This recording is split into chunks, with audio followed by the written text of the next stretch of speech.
कुछ जगह ऐसी हैं जहाँ पे ये जो धांधली है वो काफ़ी मुश्किल हो गई, जिस तरह के हरीपुर का केपीके का इलेक्शन है। और फिर उसके बाद हमने देख भी लिया कि सुहेल अफरीदी को नोटिस भी नाअहली का भेजा गया इलेक्शन कमीशन ऑफ पाकिस्तान की जानिब से कि जी आप आएँ और अपना जवाब जमा करवाएं। तो सुहेल अफरीदी साहब ने आज ये कहा, आज एक बड़ा एक चेंजिंग स्टेटमेंट है सुहेल अफरीदी की जानिब से।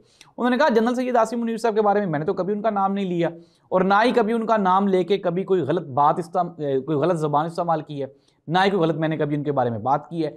हाँ, मैं ये हमेशा ज़रूर कहता हूँ कि जो लोग इदारों को नुकसान पहुंचा रहे हैं, चाहे वो कोई भी हों, तो वो मुल्क के लिए नुकसानदेह है। इसके अलावा मैं आसिम मुनीर साहब के बारे में कुछ भी गलत नहीं कह सकता। ये सीएम केपी के सुहेल अफरीदी का आज की स्टेटमेंट है।